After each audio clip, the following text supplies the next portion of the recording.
अब बात करते हैं इन्वेस्टमेंट की। इन्वेस्टमेंट में बातें कम है लेकिन टेक्निकल बहुत है।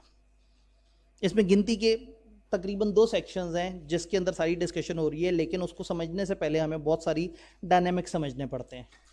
तो आई होप के सामने वाले हाजरीन वो डायनामिक समझने के लिए तैयार हैं। अल्लाह खैर करे, अल्लाह आपके हौसलों को बुलंद रखे और डे एंड तक आप लोग मुझे बर्दाश्त करने की सलाहियत दिखा सकें।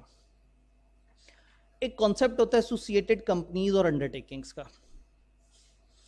इस पोर्शन में इन्वेस्टमेंट इन एसोसिएट के बारे में उन्होंने बताया, लेकिन एसोसिएट जब तक समझ ना आए तब तक उसकी इन्वेस्टमेंट नहीं समझ आएगी।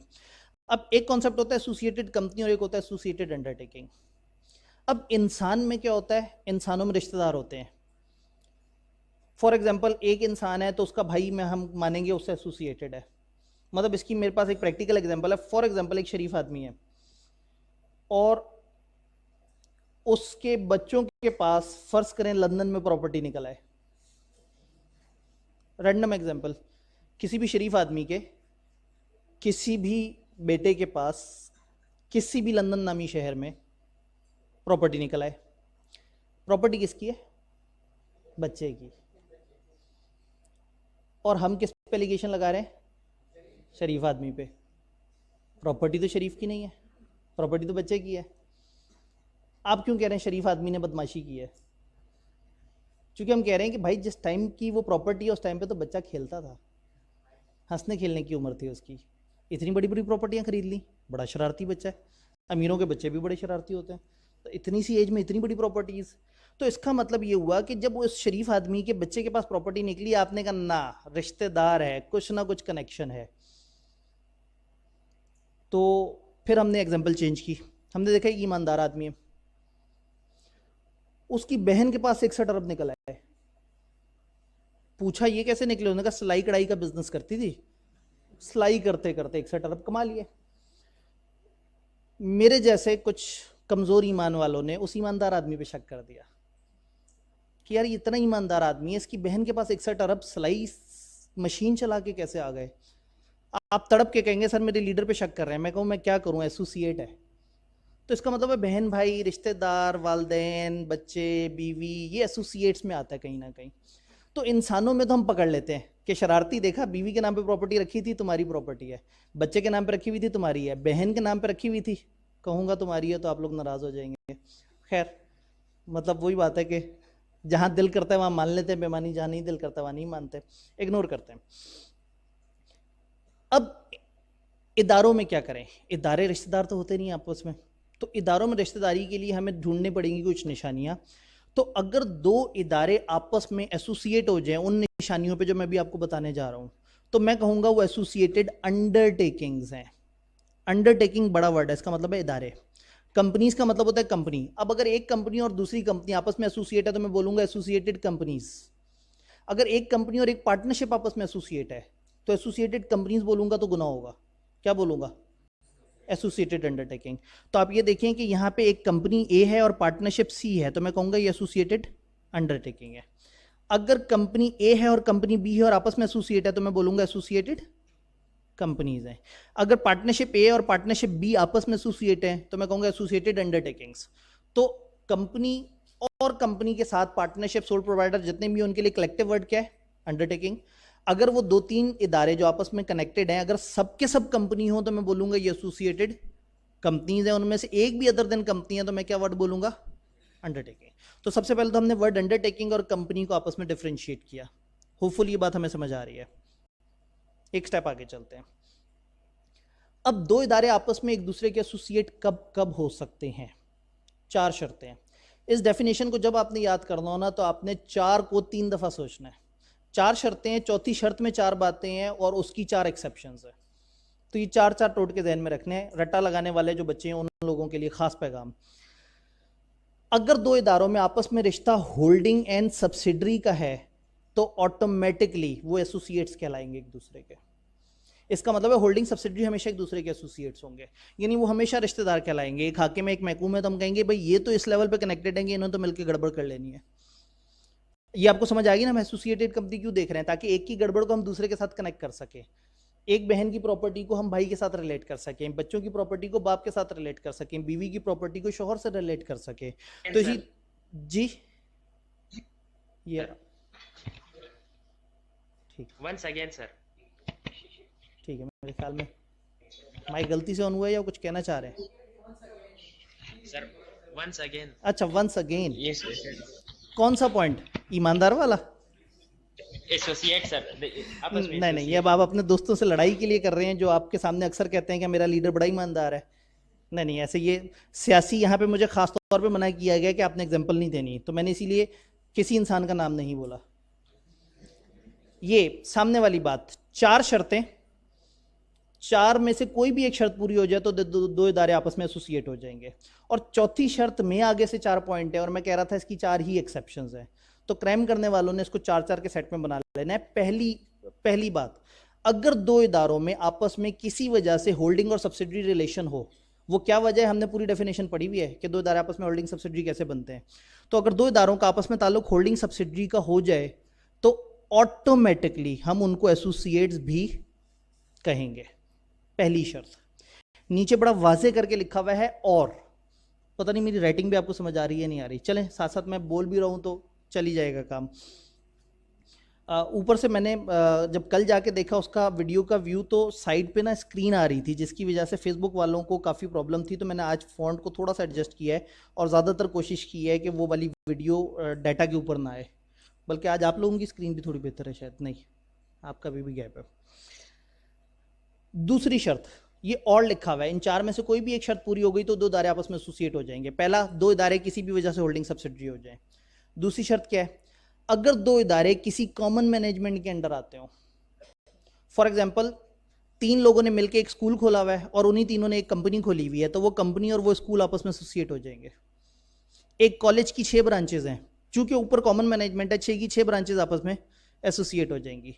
एक होल्डिंग की 3 सब्सिडरीज हैं, ऊपर कॉमन मैनेजमेंट है, तो वो तीनों सब्सिडरीज आपस में एसोसिएट। तो दूसरी निशानी ये है कि अगर ये सब इदारे किसी एक कॉमन मैनेजमेंट के अंडर आ जाएं तो ये एसोसिएट बन जाते हैं। तो जब भी कुछ इदारे एक कॉमन मैनेजमेंट के अंडर आएंगे तो वो एक दूसरे के एसोसिएट कहलाएंगे, ये दूसरी शर्त है। ये ना पूरी हो तो एक तीसरी शर्त है, ये बड़ी सिलेक्टेड सी शर्त है।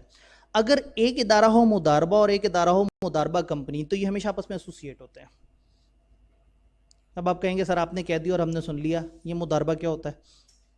तो मैं आपसे पूछूंगा, इकोनॉमिक्स नहीं पढ़ के आए? शर्म करें, को ख्याल करें इकोनॉमिक्स में। हाँ जी ठीक है, अच्छा नेक्स्ट सेशन में इकोनॉमिक्स पढ़ेंगे, ठीक है अगली दफ़ा पेपर देंगे। चलें जी, इन्होंने कह दिया जी अभी हमने नहीं पढ़ी इकोनॉमिक्स। मुदारबा basically Islamic mode of financing है। मैं काम करता हूँ, स्क्रीन पे आगे जाता हूँ, थोड़ा सा मुदारबा एक्सप्लेन करता हूँ। भाई भी चला के, भाई को पहले से पता था आप लोगों ने मुदारबा पे अटकना है। मुदारबा क्या होता है? मुदारबा एक इस्लामिक मॉड ऑफ बिजनेस होता है जिसमें नॉर्मली हम इस्लामिक पार्टनरशिप कहते हैं कि एक बंदा पैसा लेके आए, एक बंदा सर्विसेज लेके आए, दोनों मिलके जॉइंट वेंचर करें और प्रॉफिट एंड लॉस शेयर कर लें। नॉन इस्लामिक बिजनेस क्या होता है? एक पैसा लेके आता है, दूसरा मेहनत करता है और पैसे वाले को उसके पैसे पे सूद देता है। तो इस्लामिक जो मुदारबा का अरेंजमेंट है उसमें एक पैसे वाला, एक सर्विस वाला, और ये मिलके प्रॉफिट को शेयर करते हैं। तो ये है मुदारबा इंसानों के दरमियान। जब कंपनी की बात करें तो फिर इसमें क्या होता है? कंपनी आपको पता है जैसे शेयर इशू करती है ना, इसी तरह से कंपनी मुदारबा के सर्टिफिकेट भी इशू कर सकती है। तो इसमें क्या होता है, कंपनी बन जाती है सर्विस प्रोवाइडर और लोगों से कहती है आओ तुम लोग पैसे लेके आओ। अब कंपनी लोगों से पैसे मांगती है तो पैसों के अगेंस्ट शेयर देती है। तो आप कई दफा एक मुदारबा कंपनी बना लेते हैं और लोगों से कहते हैं अपने पैसे दो, जो पैसे देते हैं आप उनको सर्टिफिकेट दे देते हो कि तुम लोग मुदारबा सर्टिफिकेट होल्डर हो। अब लोगों के पास पैसे, लोगों ने पैसे आपकी कंपनी में इन्वेस्ट किए हुए हैं, आपकी कंपनी उनको सर्विस प्रोवाइड कर रही है। अब जरा ध्यान से डायग्राम देखनी है, ये जो पब्लिक कैश लेके आई है और जो कंपनी स्किल्स प्रोवाइड कर रही है, ये दोनों मिलके जो बिजनेस चला रहे हैं उस बिजनेस का नाम है मुदारबा। लोगों ने पैसे दिए, कंपनी ने स्किल प्रोवाइड की और फर्नीचर की एक दुकान शुरू कर ली फर्ज करें, तो वो फर्नीचर की दुकान जो बिजनेस है उस बिजनेस का नाम क्या है? मुदारबा। और वो कंपनी जो सर्विस प्रोवाइड कर रही है उस बिजनेस को, उसका नाम है मुदारबा कंपनी। समझ आ रहा है? 3 इंसानों का जिक्र हो रहा है, एक जनरल पब्लिक पैसे लेके आई, दूसरा मुदारबा कंपनी सर्विस प्रोवाइड की, और तीसरा इन दोनों के इश्तराक से जो बना मुदारबा। तो किसी भी मुदारबा कंपनी ने जितने मुदारबाज को सर्विस प्रोवाइड की, अब ये मुदारबा एक बिजनेस है जिसको सर्विस प्रोवाइड करी है मुदारबा कंपनी, तो मुदारबा कंपनी और उसका मुदारबा आपस में एक दूसरे का हमेशा एसोसिएट कहलाएगा। तो मुदारबा और मुदारबा कंपनी, पब्लिक कंपनी जो है वो मुदारबा ही होगी। क्या चीज? नहीं हर पब्लिक कंपनी मुदारबा ही। जी, पब्लिक कंपनी लोगों से पैसे लेती है, लेकिन हमेशा रूल इस तरह से नहीं है। मुदारबा कंपनी के लिए आपको सेपरेट लाइसेंस चाहिए होता है। मुदारबा फ्लोटेशन एंड कंट्रोल ऑर्डिनेंस है 1981 का। आप वहां जाते हैं, अपने आप को रजिस्टर करवाते हैं और कहते हैं कि जी मुझे मुदारबा कंपनी के तौर पे लाइसेंस दें। फिर मुदारबा के बेस पे आपको प्योर इस्लामिक अरेंजमेंट पे बिजनेस चलाना होता है, जिसमें 100% शरिया कंप्लाइंट फाइनेंसिंग होती है। और फिर वो जो not based on interest securities है, इसमें उसका कॉन्सेप्ट आ जाता है। तो दिखने में हर कंपनी मुदारबा कंपनी लगती है, लेकिन मुदारबा कंपनी वो है जो जेन्युइनली मुदारबा के कानून में रजिस्टर हुई है। तो अब वो कंपनी जो मुदारबा के कानून में रजिस्टर होकर मुदारबा कंपनी के तौर पर रजिस्टर हो, और वो कंपनी जिस भी मुदारबा को सर्विस देगी, तो वो वाला मुदारबा और वो वाली मुदारबा कंपनी आपस में क्या हो जाएंगे? एसोसिएट। वापस पीछे जाते हैं। हमने तीसरी बात की थी कि अगर एक मुदारबा और एक मुदारबा कंपनी हो तो ये हमेशा एक दूसरे के एसोसिएट बन जाएंगे। अब चौथी बात करते हैं। अगर कोई एक शख्स दो इदारों में कॉमन हो और वो किसी बड़ी पोजीशन पे बैठा हो दोनों इदारों में, तो वो दोनों इदारों को एसोसिएट करवा देगा। अब ये बड़ी पोजीशन किसे कहते हैं? 4 पोजीशंस मैं आपको बता रहा हूं कि वो बड़ी होती हैं। सामने ग्रीन से लिखा हुआ है ओनर, पार्टनर, डायरेक्टर और कम से कम 20% का शेयर होल्डर। भाई इदारे 3 तरह के होते हैं ना, सोल ट्रेडर होता है, पार्टनरशिप्स होती हैं और कंपनियां होती हैं। सोल ट्रेडर में सबसे बड़ा इंसान कौन होता है? ओनर। पार्टनरशिप में सबसे बड़ा कौन होता है? पार्टनर। कंपनी में 2 तरह के लोग होते हैं, डायरेक्टर और मेंबर। तो डायरेक्टर्स हो गए बड़े, और मेंबर में हमने क्राइटेरिया रख दिया 20%। तो इसका मतलब है ये 4 पोजीशंस हैं इदारों में बड़ी। तो अगर कोई एक शख्स 2 इदारों में इन 4 में से किसी भी पोजीशन पे बैठा हो, तो उस एक बंदे की वजह से वो 2 इदारे आपस में एसोसिएट हो जाएंगे। ये बड़े ध्यान से सुनने वाला रूल है। अगर एक बंदा एक वक्त में 2 इदारों में इन 4 में से किसी भी एक पोजीशन पे बैठा है तो दोनों को एसोसिएट कर देगा। मैंने आपको बताया कि इन्वेस्टमेंट वाला पोर्शन इस चैप्टर में लॉजिकल है, समझने वाला है, लेकिन समझ आ जाए तो बहुत आसान है। मैं मिस्टर वाई की एग्जांपल देने लगा हूं आपको। मिस्टर वाई, ये जो मैंने व्हाइट कलर से लिखा है, मिस्टर वाई डायरेक्टर है एबीसी लिमिटेड में और पार्टनर है एक्सवाईजी पार्टनरशिप में। तो मिस्टर वाई एक बड़ी पोजीशन पे है एक्सवाईजी पार्टनरशिप में और एक बड़ी पोजीशन पे एबीसी लिमिटेड, और बड़ी पोजीशन ये 4 है। तो एबीसी लिमिटेड और एक्सवाईजी मिस्टर वाई की वजह से एसोसिएट कहलाएंगे। एक बंदा 2 इदारों में इन 4 में से किसी भी पोजीशन पे बैठा हो, एक इदारे में इन 4 में से कोई, दूसरे में इन 4 में से कोई, उस एक बंदे के कॉमन होने की वजह से हम कहेंगे लो भाई इस बंदे की वजह से ये दोनों आपस में हो गए एसोसिएटेड। मेरे पास एक और एग्जांपल है, मिस्टर जे। मिस्टर जे ने 30% शेयर्स खरीदे हुए हैं एमएनओ लिमिटेड के, और मिस्टर जे ओनर हैं जे टेक्सटाइल मिल के। जे टेक्सटाइल मिल नामी सोल प्रोप्राइटरशिप और एमएनओ नामी कंपनी, एक जगह 20% वाली शर्त पूरी हो रही है और एक जगह ओनर वाली शर्त पूरी हो रही है। तो जे टेक्सटाइल मिल और एमएनओ लिमिटेड ये आपस में क्या हुए? एसोसिएट। मेरे पास तीसरी एग्जांपल भी है, मिस्टर ओ। मिस्टर ओ ओनर हैं ओ बुक शॉप के, और मिस्टर ओ ओनर हैं ओ पता नहीं क्या, ओ गारमेंट्स शायद। तो ओ गारमेंट्स और ओ बुक शॉप, जिन दोनों इदारों का ओनर एक ही बंदा है, वो दोनों इदारे इस कॉमन ओनर की वजह से एसोसिएट। तो अब याद रहे कि एक इदारे में 4 में से कोई पोजीशन, दूसरे इदारे में 4 में से कोई पोजीशन। तब हमें समझ आ गया कि 4 शर्तें जिनमें से कोई भी एक पूरी हो जाए तो आप एसोसिएटेड बन जाएंगे, और चौथी शर्त में आगे से 4 बातें ध्यान में रखनी है, ये 4 पोजीशंस। अब इसकी अंग्रेजी देखते हैं। 2 or more companies or undertaking interconnected with each other in the following manner. One is the subsidiary of another. ठीक है, हमें पता है। कंपनीज और undertaking are under common management और कंट्रोल, ये भी हमें पता है। अंडरटेकिंग इज अ मुदारबा मैनेज बाय द कंपनी, वही जो मुदारबा कंपनी, ये भी हमें पता है। अब चौथा वाला किस तरह से, if a person who is the owner और अ पार्टनर और a director or who directly or indirectly holds or controls shares carrying not less than 20% of the voting power in such company or undertaking is also the owner या partner या director या 20% in any other. तो वो वाली बात जो मैंने आपको डायग्राम से समझाई थी, इन्होंने अंग्रेजी में समझाई है। तो अनफॉर्चुनेटली जब डेफिनेशन आती है तो वहां आप ये वाला जुमला अपने अल्फाज में लिखेंगे तो बहुत चांसेस हैं कि आप एरर कर दें। हो सके तो आप अपने अल्फाज में बना लें, लेकिन आई वुड सजेस्ट कि आप इसको याद कर लें।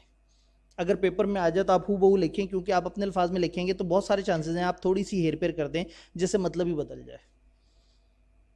तो अब हमें समझ आ गया एसोसिएटेड कंपनीज और अंडरटेकिंग। अब चलते हैं इसकी 4 एक्सेप्शंस की तरफ। ये जो चौथा रूल है ना कि कॉमन बंदे की वजह से इदारे एसोसिएट हो जाएंगे, इसकी उन्होंने 4 एक्सेप्शंस बताई हैं। उन्होंने कहा हमेशा ऐसा नहीं होगा। अगर डायरेक्टर्स जो है वो नॉमिनेट किए हैं गवर्नमेंट ने या गवर्नमेंट के किसी फाइनेंशियल इंस्टीट्यूशन ने, फॉर एग्जांपल फेडरल गवर्नमेंट या प्रोविंशियल गवर्नमेंट ने ए कंपनी में अपना डायरेक्टर बिठाया हुआ है, बी कंपनी में अपना डायरेक्टर बिठाया हुआ है, सी कंपनी में अपना डायरेक्टर बिठाया हुआ है गवर्नमेंट ने, तो ये तीनों आपस में एसोसिएटेड नहीं होंगी। हालांकि मिस्टर एम 3 जगह पे डायरेक्टर है, हमने कहा था ना एक बंदा उधर डायरेक्टर दोनों हो गया एसोसिएट। बट अगर मिस्टर एम को गवर्नमेंट ने बिठाया है तो मिस्टर एम भले 2 जगह पे डायरेक्टरशिप की पोजीशन में है, वो दोनों इदारों को आपस में एसोसिएट नहीं करेंगे। तो ये एक्सेप्शन हमने ध्यान में रखनी है कि कुछ केसेस में चाहे शर्त पूरी हो रही हो वो कॉमन डायरेक्टरशिप वगैरह वाली, लेकिन एसोसिएट नहीं बनते। दूसरी एक्सेप्शन, अगर इंडिपेंडेंट डायरेक्टर के तौर पे आप हैं, अगर एक शख्स इंडिपेंडेंट मिस्टर एक्स है, कंपनी बी में भी इंडिपेंडेंट डायरेक्टर है, कंपनी ए में भी इंडिपेंडेंट डायरेक्टर। ये इंडिपेंडेंट डायरेक्टर क्या होता है? डायरेक्टरशिप के पोर्शन में हल्का सा इसका तस्करा है, एक ऐसा शख्स जिसका बिल्कुल कंपनी से कोई दूर दूर तक ताल्लुक ना हो, हम इस बंदे को लेके आते हैं ताकि ये इंडिपेंडेंट पॉइंट ऑफ व्यू दे बाहर का। तो अगर एक शख्स 2 कंपनियों में इंडिपेंडेंट डायरेक्टर है तो वो दोनों को आपस में कनेक्टेड नहीं करवाएगा। तीसरी चीज, एनआईटी या आईसीपी गवर्नमेंट के इदारे हैं जो इन्वेस्टमेंट्स करते थे। अच्छे टाइम पे जब गवर्नमेंट के पास सरप्लस पैसे हुआ करते थे तो गवर्नमेंट प्राइवेट सेक्टर में इन्वेस्ट करती थी। मतलब गवर्नमेंट कई बिलियन के फंड्स उठा के क्या करते थे, स्टॉक एक्सचेंज में इन्वेस्ट करके बहुत सारी कंपनियों के शेयर्स खरीद लेते थे। तो जिस जमाने में गवर्नमेंट के पास सरप्लस फंड होते थे तो ऐसा होता था कि पाकिस्तान की कई 100 कंपनियों के बहुत बड़ी परसेंटेज गवर्नमेंट के पास होती थी। और गवर्नमेंट कौन है? पर्सन, एक इंसान। एक इंसान के पास 20% से ऊपर जिस जिस कंपनी के शेयर होंगे वो आपस में क्या बन जाएंगी?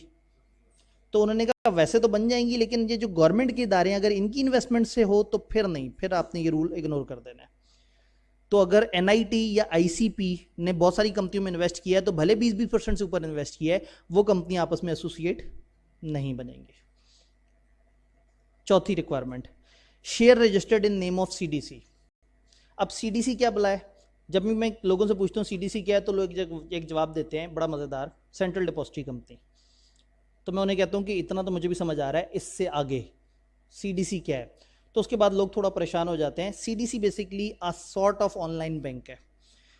गवर्नमेंट का वो इदारा जो कि स्टॉक एक्सचेंज के ऑनलाइन वर्जन को डील कर रहा है वो सीडीसी कहलाता है। मेरे पास अगर 30,000 शेयर्स पड़े ना एक कंपनी के और मैं चाहता हूँ मैं कंप्यूटर पर बैठ के इसकी सेल परचेज करूँ, तो ये मेरे हाथ में फिजिकल पड़े हैं, मैं फिजिकल को कंप्यूटर में तो नहीं डाल सकता। तो मुझे ये फिजिकल शेयर उठा के सीडीसी नामी कंपनी को देने होंगे। वो कंपनी अपने पास रखेगी मेरे फिजिकल शेयर और मुझे इलेक्ट्रॉनिक 30,000 शेयर का एक अकाउंट ओपन कर देगी। मैं घर आके यूजर नेम पासवर्ड डालूंगा तो मेरे पास लिखा आ रहा होगा आपके पास 30,000 शेयर है, मैं यहाँ से सेल भी कर सकता हूँ, यहाँ से मजीद परचेज भी कर सकता हूँ।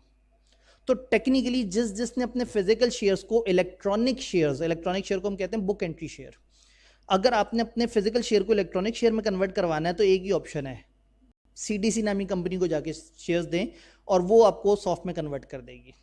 तो सीडीसी के पास पाकिस्तान की सैकड़ों कंपनियों की बहुत बड़ी परसेंटेज शेयर होल्डिंग पड़ी हुई है। और सीडीसी भी तो एक कंपनी है, सीडीसी भी तो एक पर्सन है। तो अगर सीडीसी के पास 200 कंपनियों के 20% से ऊपर शेयर्स पड़े हुए हो तो सीडीसी तो यूं तो पूरा पाकिस्तान बहन भाई बन जाएगा। ऐसे थोड़ी होगा कि सीडीसी में जिसकी भी पड़े हुए इन्वेस्टमेंट वो सब आपस में एसोसिएटेड बन जाए। तो रूल ये है कि अगर सीडीसी में शेयर्स रखे हुए हैं तो फिर इदारे एसोसिएट नहीं होंगे। यानी सीडीसी नामी इंसान के पास 20% से ऊपर भले जिसके मर्जी शेयर पड़े हुए हैं वो इन इदारों को एसोसिएट नहीं करवाएगा। 4 शर्तें, होल्डिंग सब्सिडरी, कॉमन मैनेजमेंट, मुदारबा कंपनी और उन 4 में से कोई पोजीशन वाला उन्हीं 4 में से किसी पोजीशन पे हो दूसरे इदारे में, और फिर उसकी 4 exceptions, CDC, independent director, government की तरफ से आया हुआ डायरेक्टर, और गवर्नमेंट की जो इन्वेस्टमेंट कंपनियों की इन्वेस्टमेंट है। तो ये एक तकलीफ दे लंबी चौड़ी सी डेफिनेशन है, हमारे लॉ की सबसे बड़ी डेफिनेशन है। तो ये आप लोगों ने डेफिनेशन अलॉन्ग विद एक्सेप्शन याद करनी है। कभी वो एक्सेप्शन पूछ लेते हैं, कभी डेफिनेशन पूछ लेते हैं, तो सवाल को देखना बड़े ध्यान से है कि वो आपसे पूछ क्या रहे हैं। अब मैं अपने सामीन को जिस मकाम तक ले आया हूँ, आपको इन्वेस्टमेंट, आपको एसोसिएटेड कंपनीज और अंडरटेकिंग समझ आ गई है, और आपको वर्ड इन्वेस्टमेंट भी पता है। इन्वेस्टमेंट किसे कहते हैं? जब एक इदारा दूसरे इदारे को इसलिए दूसरे इदारे में इसलिए पैसे खर्च करता है कि उस पैसे से उसको कुछ मिले। ये 2 फॉर्म में होता है। एक तरीका, आप दूसरी कंपनी के शेयर्स खरीद लें, तो शेयर्स पे आपको रिटर्न क्या मिलता है? डिविडेंड मिलता है, और कल को जब आप बेचते हैं तो उसमें भी कभी कभी प्रॉफिट मिल जाता है। दूसरा तरीका यह है कि आप उसको लोन देते हैं, तो लोन के अगेंस्ट वो आपको क्या देगा? इंटरेस्ट। बात तो गैर शरई है, गंदी बात है, लेकिन सिलेबस में लिखी है। तो इस वक्त जो है वो मैं तौबा करता हूँ कि मैं आपको इंटरेस्ट वाली बात बता रहा हूँ, लेकिन आपने याद करके पेपर दे के फिर भूल जाना है। तो फिलहाल आपने इस काफराना निज़ाम में पेपर देने हैं, तो फिर वो थोड़ा सा पढ़ना है कि काफिरों की सोच क्या है। तो लोन के ऊपर रिटर्न इंटरेस्ट कहलाता है, और शेयर के ऊपर रिटर्न डिविडेंड कहलाता है। तो अब इन्वेस्टमेंट का मतलब होगा किसी कंपनी के शेयर्स खरीद लेना या किसी कंपनी को लोन दे देना। अब टॉपिक क्या है? इन्वेस्टमेंट इन एसोसिएटेड कंपनीज और अंडरटेकिंग। पहले 2 इदारे डिफाइन हो गए कि आपस में एसोसिएट है। अब एसोसिएट अगर एक दूसरे में इन्वेस्ट करेंगे तो उसकी क्या शर्त है? क्या एक इदारा अपने एसोसिएट के शेयर्स आराम से खरीद सकता है? अब अगेन, अगर हम ये खुल्लम खुल्ला इजाजत दे दें, तो फिर वो जो ऊपर के डायरेक्टर्स हैं वो तो अपनी कंपनियों में इन्वेस्टमेंट कराते हैं। फिर एक कंपनी की, भाई एक डायरेक्टर है, उसका अपना एक बिजनेस है, और एक कंपनी में डायरेक्टर है, तो दोनों आपस में क्या हुए? एसोसिएट। तो वो तो अपनी कंपनी की इन्वेस्टमेंट अपने बिजनेस में कराता रहेगा। तो लॉ ने कहा ये इतना आसान नहीं है। जब भी आपको इन्वेस्टमेंट करनी है एसोसिएट में, आपको मेंबर्स की मीटिंग बुलानी है, स्पेशल रेजोल्यूशन पास करनी है, मेंबर्स को आपने बताना है कि किस नेचर की इन्वेस्टमेंट है, कितने टाइम पीरियड की है, क्या अमाउंट है, क्या टर्म्स एंड कंडीशन है, वापसी की क्या शर्त है, सिक्योरिटी है या नहीं है, लंबी चौड़ी सी बातें आपने मेंबर्स को बतानी है। तो जब भी आपने एसोसिएटेड कंपनी में इन्वेस्ट करना है, तो रूल ये है कि आपको स्पेशल रेजोल्यूशन चाहिए। मेंबर्स आए, मेंबर्स जाने कि ये किसकी कंपनी है, और इन्वेस्ट करते हुए अगर उन्हें लगे कि इसमें कंपनी का फायदा है, इन्वेस्ट कर दें। अगर उन्हें लगे कंपनी का फायदा नहीं है, ना करें इन्वेस्ट। तो सबसे पहले तो investment would be subject to special resolution. Then अगर अमाउंट में इंक्रीज हो या नेचर में किसी भी किस्म की चेंज हो, तो भी स्पेशल रेजोल्यूशन। पता लगे आपने मेंबर्स को बुलाया कि हमने 1 लाख शेयर्स खरीदने हैं, अलाउ कर दिया उन्होंने, फिर आपने सोचा मेंबर्स ने अलाउ तो किया हुआ है, 3 लाख और शेयर्स खरीद लेते हैं। नहीं, आप इन्वेस्टमेंट जब भी इंक्रीज करेंगे, चाहे 1 रुपए की भी करें इंक्रीज, मेंबर से फिर से अप्रूवल लेनी है, स्पेशल रेजोल्यूशन। अगर आप इन्वेस्टमेंट की नोयत में चेंज करें, पहले शेयर्स खरीदे हुए थे अब लोन पे आ जाएं, या उसमें कोई रूल्स में चेंज करें, नहीं कर सकते जब तक मेंबर्स अलाउ ना करें। तो नॉर्मली मैं कहता हूं कि 3 चीज़ें आपने जहन में रखनी है: इन्वेस्टमेंट स्पेशल रेजोल्यूशन से, इन्वेस्टमेंट में एडिशन स्पेशल रेजोल्यूशन से, और इन्वेस्टमेंट में चेंज स्पेशल रेजोल्यूशन से। तो तीनों जगह आपको स्पेशल रेजोल्यूशन चाहिए। ये तो हो गई बेसिक बात। अब अगर ये investment in the form of loan है, अगर आपने उधार दिया और इसके ऊपर आपने रिटर्न क्या होगा? इसके ऊपर इंटरेस्ट, आप इस पर इंटरेस्ट लेना चाह रहे हैं। तो in case of loan additional requirement क्या है? अस्सलाम वालेकुम सर। वालेकुम सलाम। सर ये ना एसोसिएटेड कंपनी का जो सेक्शन है ना, जी जी सर इसकी एक्सेप्शंस में ना अमेंडमेंट आई थी, आई कैप ने चेंजिंग करवाई है कोई डेफिनेशंस की। सर वो आईसीपी जहाँ पे लिखा है ना, उसको कट ऑफ करवा के ना लास्ट वाला जो सीडीसी वाला पॉइंट है ना, एक्सेप्शन वाला, ठीक है जी सर जी। उसमें थोड़ा सा इंक्रीमेंट किया है पॉइंट्स में, बेनिफिशियल ओनरशिप वाला। हाँ वो यस यस जी जी बिल्कुल ऐसे ही है। मैंने उसका साफ वर्जन नोट्स के तौर पे लिखा हुआ था यहाँ सामने। ये असल में नोट्स है ना, ये वो है बेसिक। चलें ये मैं बताता हूँ। बेनिफिशियल ओनरशिप का इसमें कॉन्सेप्ट होता है सीडीसी अगर खुद एज अ कंपनी खरीदे शेयर्स, सीडीसी भी तो एक कंपनी है, अगर वो खरीदे तो फिर एसोसिएट बनेगी। लेकिन अगर उसने अमानत के तौर पर रखे हुए हैं कि भाई मैंने अपने शेयर्स उन्हें रखवा दिए, किसी और ने शेयर्स रखवा दिए, तो उस वजह से फिर एसोसिएट नहीं बनेंगे। डन। सर ये मैंने पूछना था कि ये मतलब अमेंडमेंट जो की है सेक्शन में, जी जी। सर अगर हम ये अमेंडमेंट इस तरह लिखें या मतलब जो चेंजिंग करवाई है उसके तहत लिखें? देखें, असल में हुआ ये है कि उन्होंने अपनी किताब को थोड़ा सा मजीद क्लैरिफाई किया, उन्हें लगा कि उनकी लैंग्वेज क्लैरिफाई नहीं कर रही सिचुएशन को, तो इसलिए उन्होंने अल्फाज थोड़े से चेंज किए हैं। तो अगर आपको मतलब क्लियर और आप अपने अल्फाज में लिख रहे हैं तो फिर ऐसी कोई परेशानी वाली बात नहीं है। तो उन्होंने सिर्फ अपनी क्लैरिफिकेशन की है कि भाई हमारी किताब में जैसे अक्सर वो आती है क्लैरिफिकेशन कि वो एग्जाम्पल के वर्ड्स गलत हैं या फलाना, तो हमें उससे फ़र्क नहीं पड़ता क्योंकि हम तो ऑलरेडी नोट्स पे हैं। डन। सर वैसे भी अभी सर आगे एक मैंने थर्ड सेशन है, सवाल जवाब का एक थर्ड सेशन है, उसमें हम आज तसल्ली से सवाल जवाब करेंगे इंशाल्लाह, लेकिन इस वक्त ठीक वक्त है, कम है और मुकाबला सख्त है। Thank you sir, thank you. ठीक है जी। अब हम बात कर रहे हैं लोन की। लोन में हमने कहा कि जब भी आपने इन्वेस्ट करना है एसोसिएट में तो पहली शर्त यह है कि ये इन्वेस्टमेंट हमेशा एक एग्रीमेंट इन राइटिंग के थ्रू होगा। तो मतलब लोन देने के लिए आपको एक डिटेल एग्रीमेंट चाहिए, जिस डिटेल एग्रीमेंट में सारी शर्तें हो। तो मेंबर्स से जब आपने अप्रूवल लेनी है तो एडिशनली आपको रिटर्न एग्रीमेंट चाहिए। नंबर 2, आप जो इन्वेस्ट कर रहे हैं उस पर जो रिटर्न है वो आपकी कम से कम बोरोविंग कॉस्ट के बराबर हो या उससे ज़्यादा हो। ये पॉइंट थोड़ा सा लोगों को कंफ्यूज करता है। बोरोविंग कॉस्ट किसे कहते हैं? मेरी कंपनी को कितना खर्चा पड़ता है। भाई मेरी कंपनी, फर्ज करें ये आर कंपनी है, ये हबीब बैंक से लोन ले रही है। हबीब बैंक कहता है कि मैं 10% पे आपको लोन दूंगा। हमने ले लिया उनसे। हमारे एक एसोसिएटेड कंपनी को पैसे की जरूरत पड़ी, उसने कहा हमें लोन दे दें। हमने कहा जा तू अपना एसोसिएट है, तुझे 8% पे दे दिया, तो हमें कितना सवाब हुआ? हम तो पहले ही गुनाह वाला काम कर रहे हैं, मजीद गुनाह भी किया, नुकसान भी हुआ। ये तो गुनाह बिलज़्ज़त है, कम से कम गुनाह करें फ़ायदा तो होता। तो हमने पहले ही सूद के अरेंजमेंट में घुसे, और उसमें भी क्या हुआ कि हमें 10% पे मिलते थे पैसे। हमने 10 करोड़ लिए हुए थे 10% इंटरेस्ट रेट पे, और आगे से एसोसिएट को दे दिया 8% पे, तो हमें तो बैठे बैठे नुकसान हो गया 2% का। तो उन्होंने कहा ये वाला मजाक नहीं करना, आपने अगर अपने एसोसिएट को इन्वेस्ट करना है तो या उतनी अमाउंट जितनी आपकी बोरोविंग कॉस्ट है या उससे ज़्यादा, उससे कम पे नहीं करना।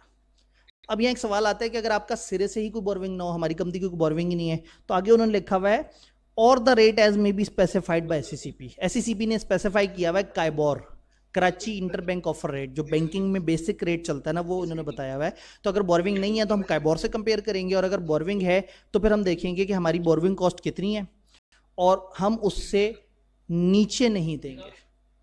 उतने पे दे सकते हैं ब्रेक इवन पे, उससे ज़्यादा दे सकते हैं। तो पहला पॉइंट था राइटिंग में एग्रीमेंट हो। दूसरा पॉइंट है कि आप अपनी बोरोविंग कॉस्ट कम से कम रिकवर करेंगे जब आप इन्वेस्ट करेंगे। और तीसरा, डायरेक्टर्स इस चीज़ की तस्दीक करेंगे कि उन्होंने प्रॉपर ड्यू डिलिजेंस करवाई है। ये एक प्रॉपर एक्टिविटी होती है। कई दफ़ा ऑडिट फर्म्स इसमें आती हैं कि आप उनसे कहते हैं फलाना कंपनी की हमें ड्यू डिलिजेंस कर दो, वो उस कंपनी के अकाउंट्स, डिटेल, सारी चीज़ों पे वर्किंग करके फिर आपको बताते हैं कि ये कंपनी में इन्वेस्ट करना वर्थ इन्वेस्टिंग है या नहीं है। तो ऐसे में डायरेक्टर्स इस चीज़ की तस्दीक करेंगे कि हाँ भाई हमने ये जो इन्वेस्टमेंट की है, पहले हमने ड्यू डिलिजेंस करवाई थी कि क्या इस कंपनी में इन्वेस्ट करके हमारे पैसे डूब तो नहीं जाएंगे, क्या इस कंपनी में इन्वेस्ट करना हमारे लिए मुनासिब है या नहीं है। तो ये 3 एक्स्ट्रा रिक्वायरमेंट है। अगर लोन हो तो अब आईकेप चालाकी कर सकता है, वो कहे जी एक कंपनी ने अपनी एसोसिएट को लोन देना है, शर्तें बताएं, और आप सिर्फ नीचे की 3 शर्तें बताएं। आप स्पेशल रेजोल्यूशन से कहानी शुरू करेंगे कि स्पेशल रेजोल्यूशन होगा, अगर इंक्रीज करेंगे तो भी स्पेशल रेजोल्यूशन होगा, चेंज करेंगे नेचर में तो भी स्पेशल रेजोल्यूशन होगा, और इजाफी तौर पे ये 3 बातें भी होंगी। नीचे एक प्यारा सा जुमला लिखा हुआ है जिसका आपने कुछ नहीं करना। एससीसीपी ने कुछ कंपनियों को इस सेक्शन की रिक्वायरमेंट से एग्जेम्प्ट कर दिया है, और इसने कुछ रेगुलेशंस बनाई हैं जो इसके ऊपर मजीद बातें बता रही हैं। कौन सी कंपनियों को एग्जेम्प्ट किया, कोई लिस्ट नहीं बताई। कौन सी रेगुलेशंस बताई हैं, कुछ नहीं बताया। जब कुछ नहीं बताया तो हम क्यों परेशान हों। तो आप इस जुमले को वहाँ पे मुस्कुरा के ख़त्म कर दीजिएगा। पेपर में सवाल आए और ज़्यादा नंबर का हो तो डाल दीजिएगा, अदरवाइज इसमें कुछ भी नहीं बताया। उन्होंने कहा कुछ कंपनियों को एग्जेम्प्ट कर दिया हमने, और कुछ रूल्स बनाए हैं इनको ज़रा मजीद एक्सप्लेन करने के लिए। तो वो रूल्स क्या हैं और वो कंपनियाँ कौन सी हैं नहीं पता हमें। इंशाल्लाह आप लोग बड़े हो जाएं फाइनल में तो इन्वेस्टमेंट इन एसोसिएट रेगुलेशंस आपको पढ़ाते हुए इंशाल्लाह शायद मैं ही आप लोगों को कुछ ना कुछ बताने की कोशिश कर रहा हूँ कि वो कौन सी कंपनी और वो कौन सी रेगुलेशन है। लेकिन अभी बचपने में है तो मतलब हमें बचपने के मज़े इंजॉय करने चाहिए, भूल जाएं कि क्या लिखा हुआ है यहाँ पे। पॉइंट नंबर 3 थोड़ा एडिशनल रिक्वायरमेंट। हाँ जी, आज हमारे पास एक सवाल जवाब का एक सेपरेट सेशन है, हम तसल्ली से वहाँ पे सवाल जवाब करेंगे इंशाल्लाह। होपफुली आप लोग थक के चले जाएंगे। लें जी, आखिरी सेक्शन ब्रेक पे जाने से पहले पहले, ताकि आप लोग जो है वो मतलब ताज़ा दमो चैप्टर 13 हम स्टार्ट नहीं कर सके, लेकिन ये चैप्टर बड़ा इंपॉर्टेंट था, इसको जो ड्यू वेटेज देनी चाहिए थी वो हमने दी है। और वैसे भी आज हमारे पास सेकंड सेशन के बाद सवाल जवाब का टाइम है, तो उस वक्त तो बगैर ब्रेक के भी काम चल ही जाएगा मेरे ख्याल में। अवाम के चेहरे पे मायूसी पाई जाती है। रूल क्या है? इन्वेस्टमेंट का दूसरा सेक्शन, सेक्शन 200। अच्छा, ये जो सेक्शन वगैरह लिखे होते हैं ना, आपको याद करने की हरगिज़ ज़रूरत नहीं है। आपसे कोई एक्सपेक्ट नहीं कर रहा कि आप पेपर में सेक्शन नंबर लिखें। मैंने इसलिए कई जगह लिखे होते हैं ताकि आप उसको क्रॉस रिलेट कर सकें किताब से। अब रूल क्या है? कंपनी जब इन्वेस्ट करती है तो इन्वेस्टमेंट का जो सर्टिफिकेट है, आपको पता है इन्वेस्टमेंट का एक एविडेंस होता है। भाई एक बंदे ने आपको बताया कि मेरे पास 30,000 शेयर्स हैं, आपने कहा ज़रा मुझे दिखाओ तो सही। वो आपको अपने घर लेके गया, उसने अपना स्टोर रूम का दरवाज़ा खोला, फ़ौरन से शेयर्स बाहर गिर गए। 30,000 शेयर्स हैं तो जाहिर है उसने बड़ा ठोस ठोस के उसको स्टोर में भरा हुआ होगा। ये 30,000 शेयर्स किस तरह से होते हैं? एक कागज़ होता है जिस पे लिखा होता है भाईजान आपके पास 30,000 शेयर हैं, ये सर्टिफिकेट होता है। तो इन्वेस्टमेंट का जो सर्टिफिकेट है, ये सेक्शन उसको डील कर रहा है। जितनी भी कंपनी की इन्वेस्टमेंट है वो कंपनी के अपने नाम पे होनी चाहिए। अब आप ये देखें कि लॉ की लैंग्वेज में से अल्फाज उड़ा भी दें तो मतलब वही बनता है। ओरिजिनल जुमला है, all investment by a company on its own behalf shall be made and held by it in its own name. अभी जहां मैंने ग्रीन से कटिंग लगाई है उसको छोड़ के पढ़ते हैं, all investment by a company shall be made in its own name. मतलब क्यों बंदा लॉ की लैंग्वेज में खामखा उलझे? और ना आई कैप एक्सपेक्ट करता है कि आप लीगल लैंग्वेज लिखें पेपर में। डेफिनेशन में मैं रिक्वेस्ट ये करूंगा कि आप लीगल लैंग्वेज लिखें, लेकिन उसके अलावा आप अपने अल्फाज लिखें, कोई मसला नहीं है। आई कैप ने कभी ये नहीं कहा। आपको इतने एग्जामिनर कमेंट्स पढ़े, कहीं ये लिखा हुआ था कि बच्चों ने जो है वो चूंकि रट्टा नहीं मारा था एज इट इज़ इसलिए वो फेल हुए। हाँ, जो टेक्निकल जार्गन है वहाँ उन्होंने कहा था कि भाई उसके साथ नाइंसाफ़ी नहीं करनी। तो कंपनी की जितनी भी इन्वेस्टमेंट है, हमारी कंपनी ने जिस भी कंपनी में इन्वेस्ट किया हुआ है, जहां जहां भी इन्वेस्ट किया हुआ है, वो सारे सर्टिफिकेट पे जो नाम है वो हमारी कंपनी का होना चाहिए कि ये इस इन्वेस्टमेंट की ओनर है, इसने ये इन्वेस्टमेंट की हुई है। इसकी 3 एक्सेप्शंस है। एक एक्सेप्शन है सीडीसी। हमने इन्वेस्ट किया, हमारे पास सर्टिफिकेट आए और सर्टिफिकेट पे लिखा हुआ है हमारा नाम कि हमने इन्वेस्ट किया। वो सर्टिफिकेट जब हम सीडीसी के पास रखवा देंगे तो किसका नाम आ जाएगा? सीडीसी अलाउड है। तो हमारी वो इन्वेस्टमेंट के सर्टिफिकेट पे हमारा नाम होना चाहिए कि हमारे नाम पे इन्वेस्टमेंट, किसी और इंसान का नाम नहीं होना चाहिए। लेकिन अगर सीडीसी में रखवा दें, ये अलाउड है, वो सीडीसी के नाम पे रखी जा सकती है। एक एक्सेप्शन। देन इन्वेस्टर कंपनी को अगर अपॉइंट करने की पावर, उसको मैं डायग्राम से समझाता हूँ। एक इन्वेस्टर कंपनी है, चलें रंग भी चेंज कर देते हैं। एक इन्वेस्टर कंपनी है हमारी वाई कंपनी ने एक जी कंपनी में इन्वेस्ट किया हुआ है, इसको मैं कह रहा हूँ इन्वेस्टी कंपनी। अब इन्वेस्टर कंपनी ने इन्वेस्टी कंपनी में जब इन्वेस्ट किया हुआ है, तो ये इन्वेस्टर कंपनी क्या करेगी? अपने एक डायरेक्टर को कहेगी जाओ तुम मेरे बिहाफ पे वहां जाके बैठ जाओ। इन्वेस्टर के पास ये ऑप्शन होती है कि आप अपनी इन्वेस्टी कंपनी पे अपनी पसंद से डायरेक्टर बिठा दें। जब मिस्टर ए पहुंचे कंपनी जी के पास और कहा जी मैं आपका नया डायरेक्टर हूं, तो उन्होंने कहा भाईजान हमारे आर्टिकल्स में लिखा हुआ है कि डायरेक्टर के पास मिनिमम क्वालिफिकेशन शेयर्स होने चाहिए, आपके पास कहाँ है? बेइज्जत करके उसे निकाल दिया। वो बेचारा रोता हुआ आया अपनी वाई कंपनी के पास। उन्होंने कहा जी आपने तो मुझे बड़े भरम से भेजा था, उनका तो रूल है कि मेरे नाम पे शेयर्स होने चाहिए। तो वाई ने कहा जो मेरे हैं वो तुम्हारे ही तो हैं, क्या बात कर दी? अपने आप को खाली क्यों समझ रहे हो? ये पकड़ो इन्वेस्टमेंट। जितने शेयर्स उन्होंने कहा था, फॉर एग्जाम्पल उन्होंने कहा था 2,000 शेयर्स की रिक्वायरमेंट है, उतने शेयर ये कंपनी अपने सर्टिफिकेट जो इसके नाम पे है उसमें से मिस्टर ए के नाम पे रखवा देगी, ताकि मिस्टर ए इज्जत से वहां जाके डायरेक्टरशिप की कुर्सी पे बैठ सके। कंपनी ज़्यादा सियानी होगी तो जॉइंट नेम पे रखवाएगी कंपनी और डायरेक्टर अगर बहुत ज़्यादा भरोसे वाला है तो खाली इसके नाम पे भी रखे जा सकते हैं। अब इस सेक्शन को अवेल करने का ये मतलब नहीं कि आप 3 लाख शेयर्स उसके नाम पे रखवा दें, उतने रखवाएं जितने उसको वहां डायरेक्टर बनने के लिए। मैं दोबारा केस स्टडी खोलता हूं। एक कंपनी ने दूसरी कंपनी पे इन्वेस्ट किया हुआ है, जिस कंपनी पे इन्वेस्ट किया उसको भेजा अपना एक बंदा डायरेक्टर बना के, लेकिन उस बंदे के नाम पे शेयर्स होने चाहिए वरना वो डायरेक्टर नहीं बन सकेगा उस कंपनी के रूल्स के मुताबिक। तो आप अपने उस बंदे को जिसको आप वहां बिठा रहे हैं उसके नाम पे अपनी इन्वेस्टमेंट में से कुछ पोर्शन उसके नाम पे रखवा रहे हैं। रूल क्या था? हमारी इन्वेस्टमेंट, हमारी इन्वेस्टर कंपनी की जितनी भी इन्वेस्टमेंट है वो इसी के नाम पे होनी चाहिए, बट इतने शेयर्स हम उस नॉमिनी के नाम पे रख सकते हैं जितने क्वालिफिकेशन शेयर्स हैं मिनिमम रिक्वायर्ड। इसकी अंग्रेजी देखते हैं। If investor company has power to appoint its director nominee on investee company, then investor company is allowed to hold such shares in name of that nominee that are qualification shares of that investee company. उस investee company में जितने आपको minimum shares चाहिए आप उतने इस बंदे के नाम पे रख सकते हैं. ये दूसरी एक्सेप्शन है. यहाँ एक तीसरी एक्सेप्शन आती है होल्डिंग सब्सिडरी की. ये भी बड़ी मजे की एक्सेप्शन है. हमारी कंपनी और उसकी एक सब्सिडरी कंपनी आगे से.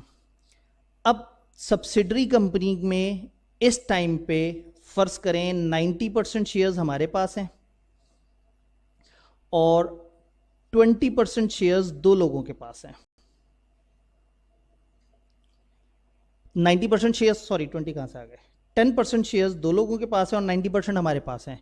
तो इस सब्सिडरी कंपनी के टोटल कितने शेयर होल्डर हुए? 3.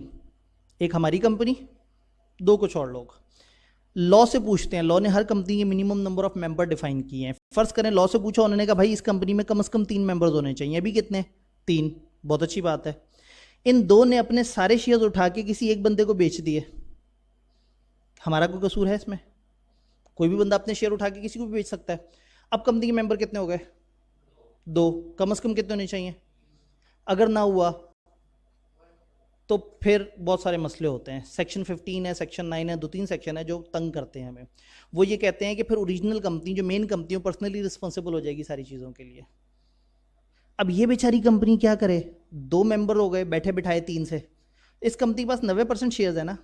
एक शेयर उठाया मिस्टर के को दे दिया, एक शेयर उठाया मिस्टर जे को दे दिया, एक शेयर उठाया मिस्टर एम को दे दिया, 2-3 नए शेयर होल्डर क्रिएट कर दिया. 3 वो हो गए, एक ये और एक वो, 5 हो गए. अब कोई आके कहे कि मिनिमम से नीचे चले गए. अगर मैं अपनी सब्सिडरी कंपनी को मिनिमम नंबर ऑफ मेंबर की रिक्वायरमेंट से बचाना चाहता हूं, देन आई एम अलाउड कि मैं अपनी इन्वेस्टमेंट में से कुछ उठा के, और ज़्यादातर एक शेयर होता है, कुछ अपने नॉमिनीज के नाम पे रखवा दूं ताकि नंबर ऑफ मेंबर्स इंक्रीज कर जाए. अंग्रेजी पढ़ते हैं. Holding company may hold any shares in subsidiary in name of nominee. अपने नॉमिनीज के नाम पे रख सकती है इफ नेसेसरी, अगर जरूरत हो. क्यों? To ensure number of members of subsidiary company not reduce below minimum number. तो इसलिए मैंने आपको डायग्राम के थ्रू समझाया है कि अगर आपकी सब्सिडी मिनिमम नंबर वाले अताब में आने लगी है और आपका कसूर कोई नहीं है, अचानक से उसके नंबर कम हो गए हैं, तो आपके पास शेयर्स हैं, अपने शेयर्स में से अपने नॉमिनीज को 2-3 शेयर देके नंबर ऑफ मेंबर्स बढ़ा दें ताकि मिनिमम नंबर ऑफ मेंबर्स को आप क्रॉस कर दें और आपको मसला ही ना हो. तो ये 3 ऐसे केसेस हैं जहां आपको इजाजत है कि आपकी इन्वेस्टमेंट आपके नाम पे ना भी हो तो चल जाएगी. वरना हर कंपनी की इन्वेस्टमेंट हमेशा अपने नाम पे होनी चाहिए, किसी और इंसान के नाम पे नहीं होनी चाहिए. लेकिन सीडीसी में अलाउड है, अपने नॉमिनी को बिठाने के लिए अलाउड है, और इसी तरह से आप सब्सिडरी को बचाना चाहें तो अलाउड है. अब अगर आपने ये गुस्ताखी की हुई है कि अगर आपकी कुछ इन्वेस्टमेंट ऐसी है जो आपके अपने नाम पे नहीं है, तो फिर आपको एक रजिस्टर मेंटेन करना पड़ेगा. उस रजिस्टर में आप तमाम डिटेल्स बताएंगे कि हमारी कौन कौन सी ऐसी इन्वेस्टमेंट है जो हमारे नाम पे नहीं है और क्यों क्यों हमारे नाम पे नहीं है. वो 3 ही शर्तें हैं. अब वो बताएंगे. ये रजिस्टर अगर कोई भी मेंबर देखना चाहे तो हर दिन 2 घंटे तक ये रजिस्टर अवेलेबल है. जो आके देखना चाहे फ्री ऑफ कॉस्ट देख सकता है. हाँ, अगर किसी को इसकी ऑथेंटिक कॉपी चाहिए, इसमें से फोटो कॉपी करानी है, कुछ एक्सट्रैक्ट लेके जाने हैं, उसको अप्लाई करना पड़ेगा और उसकी एप्लीकेशन के 7 दिनों के अंदर अंदर कंपनी उसको पाबंद है कि वो करे. उससे फीस भी मांगेगी कंपनी. अब जहां पे भी लॉ में लिखा हो ना मेंबर को इजाजत है रजिस्टर देखने की, तो चंद बातें आप हमेशा लिख सकते हैं. इजाजत हमेशा 2 घंटे की मिलेगी कम से कम. वो रजिस्टर ज्यादातर रजिस्टर ऑफिस पे हुआ करेगा. आके देखना फ्री होगा. कॉपी ले जाने के पैसे होंगे, और जब वो अप्लाई करेगा कॉपी की तो उस एप्लीकेशन के 7 दिनों में उसको डाटा मिलेगा. अब चाहे ये मीटिंग का रजिस्टर हो, चाहे इन्वेस्टमेंट का रजिस्टर हो, जहां पे भी लिखा हुआ है ना कि आपको देखना अलाउड है, रट्टे वाले हजरात के लिए तोहफा, आप ये सारी बातें एज इट इज छाप सकते हैं. सेम चीज हर जगह अप्लाई होगी. यहां पे एक बड़ा मजेदार कॉन्सेप्ट है, इंटरेस्ट ऑफ डायरेक्टर. इसका क्या मतलब होता है? इंटरेस्ट ऑफ डायरेक्टर, डायरेक्टर का सूद, डायरेक्टर का कोई ताल्लुक, डायरेक्टर की कोई वाबस्तगी, डायरेक्टर का कोई कनेक्शन, डायरेक्टर का कोई ऐसा मामला जिसमें हमें नजर आ रहा है कि हाँ भाई उसका कोई मफाद है, तो डायरेक्टर का मफाद. अब कंपनी की किसी ट्रांजैक्शन में क्या डायरेक्टर की इन्वॉल्वमेंट होनी चाहिए? कंपनी फर्ज करें प्रिंटिंग का काम करवाती है, डायरेक्टर की भाई की अपने प्रिंटिंग प्रेस है, तो कंपनी ने 1 करोड़ की प्रिंटिंग करवानी है, तो डायरेक्टर क्या चाहेगा? उसका भाई प्रिंटिंग करे. क्या मेंबर्स ऐसा चाहेंगे? पता नहीं। डायरेक्टर के भाई से प्रिंटिंग करवाने में मसला क्या है? हो सकता है रेट ज़्यादा हो और डायरेक्टर की वजह से कोई कुछ ना कहे, हो सकता है बाद में उससे पैसे रिकवर ना हो, काम खराब क्वालिटी का करके दे दे, हो सकता है कोई बीच में गड़बड़ हो सकता है डायरेक्टर का भाई नहीं डायरेक्टर खुद ही हो, भाई का नाम लगाया हो। आपको पता है भाई बहनों के नाम तो लोग लगा देते हैं। तो किसी भी जगह जैसे जब बच्चों के नाम लग सकते हैं तो भाई बहन के नाम भी लग सकते हैं। खैर अगेन लीगली स्पीकिंग बहन अगर मैरिड हो तो फिर वो आपके एसोसिएट में नहीं काउंट होती, तो हमारे ईमानदार भाई बच जाते हैं जी। तो पॉइंट ये है कि हम डायरेक्टर का अगर कोई ताल्लुक है तो वहां अगर कॉन्ट्रैक्ट करेंगे तो फिर काम खराब होगा दोनों तरफ से, या डायरेक्टर बीच में गड़बड़ करेगा या कल को अगर वो काम खराब क्वालिटी का निकला तो हर थोड़ी देर बाद जो है वो दराज से बाकी डायरेक्टर वो खराब हुए ब्रोशर जो वो है बार बार निकाल के डायरेक्टर को दिखा के उसे कहेंगे यार तेरे पिराक लो कम करा के असी ते रुल गए ने। जहां वो डायरेक्टर बैठ के किसी भी जगह कहेगा जी इस मौके पे मेरा मौतबाना राय हो गया, चल तू तो बह जा, पहले तेरे बिरागलो कम करा के असी तो रोल गए ने। तो एक डायरेक्टर की अपनी इज्जत भी बेचारी नहीं रही। हालांकि उस डायरेक्टर ने हो सकता है नेक नियति से अपने भाई से काम करवाया हो कि सस्ते में करके देगा, अच्छा काम करके देगा, बट भाई की गलती उसके जिम्मे पड़ गई। और भाई अच्छा काम करे तो लोग डायरेक्टर को हमेशा शक की नज़र से देखेंगे कि इसका इंटरेस्ट क्या था बीच में। तो यहाँ डायरेक्टर फंस गया, अपने इंटरेस्ट वाले से काम करवाने में भी मसला है और ना करवाने में भी मसला है। तो लॉ ने यहाँ पे कहा है कि जब भी किसी कॉन्ट्रैक्ट में डायरेक्टर का कोई इंटरेस्ट है तो दो काम करे डायरेक्टर। नंबर 1 सबको खुल्लम खुला बता दे कि इसमें मेरा एक ताल्लुक है, ताकि बाकी डायरेक्टर अलर्ट हो जाएं और बड़े ध्यान से सोचें कि ये एग्रीमेंट करना है या नहीं करना। और नंबर 2 जब उस एग्रीमेंट पे वोटिंग होने लगे तो वहां वोट ना करे, उस मीटिंग में उस पॉइंट पे अपना हक राय दही इस्तेमाल ना करे। अब पता नहीं मेरे ख्याल में इतनी उर्दू तो आप लोग सब जानते हैं, ठीक है। पता लगे वो फेसबुक पे कमेंट आया हुआ सर कौन सा वाला दही आपने बोला है जी। तो डिस्क्लोजर ऑफ इंटरेस्ट कब डिस्क्लोज करना है?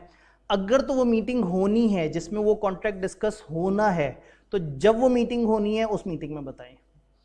और अगर मीटिंग पहले हुई थी उस वक्त तक आपके भाई का ऐसा बिजनेस नहीं था, अब आपके भाई ने वो कंपनी खरीद ली है जिसके साथ कंपनी का अरेंजमेंट है, तो जैसे ही आपका इंटरेस्ट डेवलप हुआ वेरी नेक्स्ट आने वाली मीटिंग में बता दें। अच्छा किसी और लेवल पे कॉन्ट्रैक्ट अप्रूव हुआ है, डायरेक्टर्स के सामने नहीं आया लेकिन आपको पता है कि मेरा उसमें इंटरेस्ट है, वेरी नेक्स्ट मीटिंग में बता दें। तो दो सिनेरियो हैं, या तो मीटिंग होनी है या हो चुकी है तो वेरी नेक्स्ट मीटिंग में बता दें, और नहीं हुई तो जब होगी उसमें बता दें। अगर आपका एक पक्का इंटरेस्ट है, फॉर एग्जांपल हमारी कंपनी में एक दूसरी कंपनी का बंदा आके बैठा हुआ है और हमारी कंपनी मुसलसल उस कंपनी से डील करती रहती है, तो फिर तो हर ट्रांजैक्शन में उसका इंटरेस्ट है, वो बेचारा तो नोटिस दे दे के रुल जाएगा। तो लॉ ने ये कहा कि आप एक जनरल नोटिस दे सकते हैं ओनरशिप का कि मेरा उस कंपनी में इंटरेस्ट है, तो उस कंपनी के साथ जब भी हमारा कोई कॉन्ट्रैक्ट हो मैं हमेशा इंटरेस्टेड काउंट होऊंगा। बात समझ आई? तो आप एक जनरल नोटिस भी दे सकते हैं। वोटिंग वाली बात मैं आपको बता रहा था कि इंटरेस्टेड डायरेक्टर जो है वोट नहीं करेगा, उस पोर्शन पे वोट नहीं करेगा, इवन वो कोरम का हिस्सा भी नहीं काउंट होगा। अगर तो लिस्टेड कंपनी है तो वो उस मीटिंग को अटेंड भी नहीं करेगा। बाकी जगह वो मीटिंग में अटेंड कर रहा था लेकिन खामोश था, वोट नहीं कर रहा था उस एजेंडा पे। लिस्टेड में तो वो मीटिंग से वॉकआउट कर जाएगा, उसकी मौजूदगी भी उस इवेंट के वक्त नहीं होनी चाहिए। तो अगर किसी का इंटरेस्ट हो तो उसके बारे में लॉ ने ये बताया। इसकी दो एक्सेप्शंस हैं, दो जगह पे इंटरेस्ट होने के बावजूद भी आप वोट कर सकते हैं। कहाँ? पहला है private company neither subsidiary nor holding of public. इसको याद रखने का आसान हल है अखीर प्राइवेट कंपनी, क्योंकि कहीं प्राइवेट लिखा होता है कहीं private not subsidiary of public होता है। इधर तो बहुत ही गुस्से में आ गए, private company neither subsidiary nor holding of public, तो ये अखीर प्राइवेट कंपनी है। वो जो एक जिसमें सिंगल एलिमेंट था वो शदीद प्राइवेट कंपनी थी और सादा, तो प्राइवेट, शदीद प्राइवेट और अखीर प्राइवेट, तो ये अखीर प्राइवेट कंपनी है, इसमें इजाजत है। ऐसी प्राइवेट कंपनी में तो होता ही है, 2-3 बंदों की कंपनी होनी की ट्रांजैक्शंस होती हैं, उन्हीं के साथ ही सब कुछ चल रहा होता है। तो वहाँ इजाजत है कि अगर आपका इंटरेस्ट है कोई बात नहीं, आप वोट करो। छोटी सी तो कंपनी है, ना इसका पब्लिक से ऊपर ताल्लुक ना नीचे ताल्लुक, ना इसकी होल्डिंग में पब्लिक ना सब्सिडरी में पब्लिक, तो दूर दूर तक ये मतलब इसीलिए मैं कह रहा हूँ ये बहुत ही कोई अखीर प्राइवेट कंपनी है। तो ऐसी प्राइवेट कंपनी में उन्हीं 2-3 लोगों का इंटरेस्ट है, उन्हीं की ट्रांजैक्शन है, करते रहने दें, अपने बॉम्ब पे खुद को लाड़ा मार रहे हैं। इसी तरह से अगर डायरेक्टर ने श्योरिटी के तौर पे काम किया है, उसने कहा मैं कंपनी का श्योरिटी बनता हूं, और कंपनी का श्योरिटी बनने की वजह से उसको पैसे देने पड़ जाएं, तो वो पैसे वापस कौन देगा? कंपनी। अगर कंपनी के साथ ये कॉन्ट्रैक्ट हो कि आपकी वजह से मुझे पैसे देने पड़े तो आप वापस करेंगे, तो ये कॉन्ट्रैक्ट है तो इंटरेस्ट का, लेकिन ये उसका हक है। एक डायरेक्टर ने अगर कहीं कंपनी की गारंटी दी है तो उसका हक है कि कंपनी उसको कंपनसेट करे। इस कॉन्ट्रैक्ट की डिस्कशन में अगर वो बैठना चाहे तो बैठ सकता है। तो दो एक्सेप्शंस हैं जहां वो इंटरेस्ट होने के बावजूद बैठ सकता है, एक अखीर प्राइवेट कंपनी, और एक वहां जहां उसने कंपनी का श्योरिटी के तौर पे काम किया और अब कंपनी के साथ उसका कॉन्ट्रैक्ट है कि कंपनी उसको इंडेमनीफाई करेगी, अगर उसका कोई नुकसान हो गया श्योरिटी बनने की वजह से, कंपनी उसको भर के देगी। डन। किसी और ऑफिसर का भी अगर कोई इंटरेस्ट होगा तो उसको भी चाहिए वो डायरेक्टर्स को बता दे। एक छोटी सी बात, यहां पे अब हम तीसरे लेवल पे एंटर होते हैं, चौथे लेवल पे अदर ऑफिसर्स। अदर ऑफिसर्स की कहानी इतनी ज़्यादा मुश्किल नहीं है, थोड़ी तेज़ी से ख़त्म हो जाएगी इंशाल्लाह।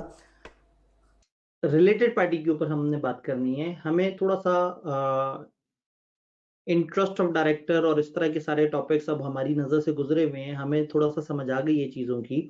अब एक टॉपिक आता है किताब में, रिलेटेड पार्टी ट्रांजेक्शन। कोई ऐसी पार्टी जो हमारी कनेक्टेड पार्टी है, उसके साथ अगर कंपनी की ट्रांजैक्शन है, अब इसमें एक अजम्पशन ये होती है कि वो ट्रांजैक्शन नॉन आर्म्स लेंथ हो, यानी कि वो मार्केट टर्म्स पे ना हो, थोड़ा सा हमने कोई फेवर शेवर, कोई एडिशनल बेनिफिट देने की किसी को कोशिश की हो। तो अगर हम किसी को बेनिफिट देने की कोशिश करते हैं अदर देन नॉर्मल जो हमारी कंपनी की ट्रांजैक्शन है, और वो पार्टी हमारी कनेक्टेड पार्टी है, तो फिर हमें कुछ पॉलिसी के मुताबिक करना होगा। वो तो हम आगे देखेंगे कि वो पॉलिसी क्या है, किस तरह से होती है। इस वक्त जो डिस्कशन है कि वो ये है कि वो रिलेटेड पार्टी किसे कहते हैं, मतलब कौन से ऐसे लोग हैं जिनको हम कंपनी के रिश्तेदार कहेंगे। इंसानों में तो आसान है ना भाई, इंसान के कजन, चाचे, मामे, ताए, भाई, बहन, वालदेन वगैरह, तो हम कहते हैं वो इंसान के इर्द गिर्द के कनेक्टेड लोग हैं। जब मैं कंपनी की बात कर रहा हूं तो कंपनी में रिलेटेड पार्टीज कौन सी हो सकती हैं, कंपनी में कौन से ऐसे लोग हो सकते हैं जिनको हम कह सकते हैं कि हाँ भाई ये तो इस कंपनी के बड़े ज्यादा कनेक्टेड लोग हैं, इनका कंपनी के साथ बड़ा गहरा ताल्लुक है। रिलेटेड पार्टी, कंपनी की रिलेटेड पार्टीज कौन है? कंपनी का डायरेक्टर और हिज रिलेटिव, हिज या हर, वो फीमेल मेल दोनों के लिए लॉ यहाँ पे हिज इस्तेमाल कर रहा है वो करने के लिए ताकि कम अल्फाज यूज किए जाएं। डायरेक्टर या डायरेक्टर का रिश्तेदार, कौन सा रिश्तेदार? स्पाउस, मियां या बीवी, सिबलिंग्स, बहन भाई, लीनियल असेंडेंट, लाइन वाइज ऊपर वाले, यानी कि आपके वालदेन, उनके वालदेन, उनके वालदेन, एंड डिसेंडेंट, लीनियल ही, नीचे आपकी औलाद, उसकी औलाद, उसकी औलाद। तो डायरेक्टर्स कंपनी के रिलेटेड पार्टीज हैं, डायरेक्टर के बहन भाई वो रिलेटेड पार्टीज हैं, डायरेक्टर की बीवी या डायरेक्टर का शौहर, व्हाटएवर द केस में भी, वो रिलेटेड पार्टी हैं। डायरेक्टर के वालिदैन, दादा दादी, मजीद परदादा दादी, मतलब ऊपर के जितने लोग हैं वो, डायरेक्टर्स के नीचे जो उसकी औलाद, उसकी औलाद, उसकी औलाद, बच्चे, पोते, पड़पोते, ये सब के सब रिलेटेड पार्टी हैं। तो कंपनी के डायरेक्टर और डायरेक्टर के ये चंद रिश्तेदार कंपनी की रिलेटेड पार्टीज हैं। देन एक की मैनेजेरियल पर्सनल, कंपनी के अंदर मैनेजमेंट का एक अहम बंदा, डायरेक्टर तो टॉप में होता है ना, सबसे ऊपर, हो सकता है मैनेजमेंट में कुछ अहम पोजीशन पे कुछ बहुत ज्यादा मैनेजर फाइनेंस या सीनियर मैनेजर ऐसे हो जो बड़ी की पोजीशन पे, मेन पोजीशन पे बैठे हैं। तो ऐसा की पोजीशन पे, मेन पोजीशन पे बैठा हुआ बंदा और हिज रिलेटिव या उसके रिश्तेदार, और रिश्तेदार को हमने ऊपर एक्सप्लेन कर दिया कि रिश्तेदार में कौन होता है। तो डायरेक्टर और उसके रिश्तेदार, की पर्सनल और उसके रिश्तेदार। अच्छा, a firm, एक ऐसी फर्म, एक ऐसी partnership in which a partner in which a director, manager और his relative is a partner। ऊपर वाले दो में जो हमने जिनको पढ़ा था, तो कोई भी ऐसी पार्टनरशिप जिसमें हमारा डायरेक्टर या उसके रिश्तेदार, हमारा मैनेजर या उसके रिश्तेदार वहां पे मौजूद हो, तो ऐसी फर्म जिसको हमारी कंपनी के चंद लोग चला रहे हैं, वो फर्म भी हमारी रिलेटेड पार्टी है। अब प्राइवेट कंपनी, ऐसी प्राइवेट कंपनी जिसमें डायरेक्टर या मैनेजर मेंबर है या डायरेक्टर, कोई भी और ऐसी प्राइवेट कंपनी जिसमें हमारा डायरेक्टर या हमारा कोई जो वो है मैनेजर है, वो उस प्राइवेट कंपनी में मेंबर है या डायरेक्टर है। तो आसान अल्फाज में हमारे डायरेक्टर उनके रिश्तेदार, हमारे मैनेजर्स उनके रिश्तेदार, की मैनेजर्स। ये लोग किसी भी फर्म में मौजूद हो, इनके रिश्तेदार किसी भी फर्म में मौजूद हो, वो फर्म फारिग हो जाती है। कंपनी के केस में हम उनका जिक्र कर रहे हैं, अगर हमारा डायरेक्टर या हमारा कोई की मैनेजर, रिलेटिव की बात नहीं कर रहा, मैं डायरेक्टर या कोई की मैनेजर अगर किसी प्राइवेट कंपनी में मेंबर है या डायरेक्टर, तो वो वाली प्राइवेट कंपनी भी हमारी कंपनी की रिलेटेड पार्टी हुई। हम देख रहे हैं हमारी कंपनी के रिश्तेदार कौन कौन से हैं, तो इसकी डेफिनेशन को हम लेके चल रहे हैं। एक पब्लिक कंपनी लो जी, एक ऐसी पब्लिक कंपनी जिसमें डायरेक्टर या मैनेजर, हमारा कोई डायरेक्टर या मैनेजर या तो डायरेक्टर है या अपने रिश्तेदारों के साथ उसके पेड अप शेयर कैपिटल में हिस्सेदार है, खुद या अपने रिश्तेदारों के साथ उसमें। तो अगर वो किसी कंपनी में मेंबर है, हिस्सेदार है खुद या रिश्तेदारों में, तो पब्लिक कंपनी में रिश्तेदार भी आ गए, प्राइवेट में हमने रिश्तेदार नहीं काउंट किए थे, तो वो भी रिलेटेड पार्टी है। एनी बॉडी कॉर्पोरेट, कोई भी और company whose chief executive or manager is accustomed to act in accordance with the advice, direction, instruction of a director or manager। हमारी कंपनी में एक डायरेक्टर है, उस डायरेक्टर का इन्फ्लुएंस एक और कंपनी में, उस कंपनी के लोग ज्यादातर वही काम करते हैं जो ये बंदा मशवरा देता है, तो इससे ऑटोमेटिकली वी कैन अज्यूम कि हमारे इस बंदे का दूसरी कंपनी के ऊपर एक अच्छा खासा इन्फ्लुएंस है। जो दूसरी कंपनी है वो भी हमारी रिलेटेड पार्टी बन गई, जिस कंपनी के लोग इनके इशारों पे नाचते हैं, इनके कहने पे चलते हैं। तो हमारा कोई डायरेक्टर या मैनेजर ऐसा हो, ऐसी पोजीशन में हो कि वो किसी कंपनी पे इतना कंट्रोल रखता हो कि वो कंपनी इसकी बात मानती है, तो ऑटोमेटिकली वो वाली कंपनी भी जो हमारी रिलेटेड पार्टी बन जाएगी। Any person on whom advice, direction or instruction a director or manager is accustomed to act। अब रिवर्स, हमारा ये मैनेजर या डायरेक्टर अगर किसी दूसरी कंपनी के इशारों पे नाचता है, किसी दूसरे पर्सन के कहने पे चलता है, तो इसका मतलब है इसका उसके साथ इस लेवल का इन्फ्लुएंस है कि वो बंदा इसको डायरेक्शन देता है और इसको चलाता है। तो ऐसे में वो बंदा जो इनको चला रहा है वो हमारा रिलेटेड पार्टी बन जाएगा, जिसके इशारों पे हमारे मैनेजर या डायरेक्टर नाचते हैं। एनी कंपनी, अब कोई भी ऐसी कंपनी जो कि हमारी होल्डिंग है या हमारी सब्सिडरी है या हमारी एसोसिएटेड कंपनी है। होल्डिंग सब्सिडरी जो है वो शुरू में हमने इसकी डेफिनेशन देखी थी, एसोसिएटेड को हम लोगों ने एसोसिएटेड कंपनीज के साथ समझने की कोशिश की होती है। तो कोई भी होल्डिंग कंपनी हमारी या सब्सिडरी कंपनी, एसोसिएटेड कंपनी या a subsidiary of a holding company to which it is also a subsidiary.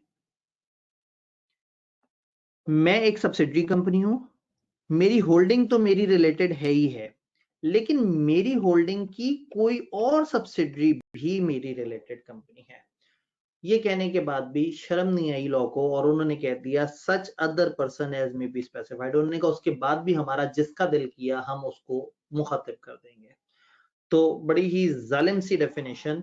हमारी कंपनी के डायरेक्टर्स हमारे रिलेटेड हैं, हमारे डायरेक्टर्स के रिलेटिव हमारे रिलेटेड हैं, हमारे मैनेजर्स हमारे रिलेटेड हैं, हमारे मैनेजर्स के रिलेटिव, हमारे डायरेक्टर या मैनेजर्स जिस फर्म में पार्टनर है वो, हमारे डायरेक्टर्स या मैनेजर्स जिस या इनके रिलेटिव्स भी जिस फर्म में है वो फर्म हमारी रिलेटेड है, हमारे डायरेक्टर या मैनेजर जिस प्राइवेट कंपनी में डायरेक्टर या मेंबर है वो, फिर हमारे डायरेक्टर या मैनेजर या इनके रिलेटिव जिस पब्लिक कंपनी में डायरेक्टर हैं या शेयर होल्डर हैं वो इसमें काउंट हो जाती है। कोई भी कंपनी जो हमारे इन लोगों के कहने पे चलती है, या कोई भी ऐसा शख्स जिसके कहने पे ये लोग चल रहे होते हैं, या हमारी कोई और रिश्तेदार कंपनी, हमारी होल्डिंग कंपनी, हमारी सब्सिडरी कंपनी, हमारी एसोसिएट कंपनी, हमारी होल्डिंग की कोई और कंपनी, और इन सब के बाद दुख देने को आखिरी पॉइंट सच अदर जो के वो बता दें। तो इनमें से कोई भी होगा तो हम इसको रिलेटेड पार्टी कहेंगे। या रिलेटेड पार्टी के साथ एक और वर्ड ऑफिस ऑफ प्रॉफिट थोड़ा सा समझाया जाता है। ऑफिस ऑफ प्रॉफिट को आगे रूल्स में आपको नजर आएगा जब आगे के रूल्स बात हो रही होगी। ऑफिस ऑफ प्रॉफिट का मतलब है पोजीशन ऑफ प्रॉफिट, को ऐसी पोजीशन जहां पे एक बंदा किसी बेनिफिट वाले मुकाम पे मौजूद है। तो अगर हमारा डायरेक्टर अपनी डायरेक्टरशिप के अलावा कंपनी में कहे जी मैं मैनेजर अकाउंट्स बन जाता हूँ, मुझे उसके पैसे देना शुरू कर दें, या कंपनी का एक प्लाजा है तो कहे मैं यहाँ इजी लोड की दुकान डाल लेता हूँ और उससे मैं अपनी अर्निंग करना शुरू कर दूं। अगर डायरेक्टर अपनी पोजीशन का फायदा उठा के डायरेक्टर कंपनी में डायरेक्टरशिप के अलावा कोई बेनिफिट लेने की कोशिश करे, कोई ऐसी पोजीशन एक्सेप्ट कर ले, किसी ऐसी जगह पे चला जाए जिससे उसको बेनिफिट आना शुरू हो जाए अदर देन डायरेक्टर की सैलरी, तो ऐसी पोजीशन को हम कहेंगे position of profit, position of benefit, office of profit।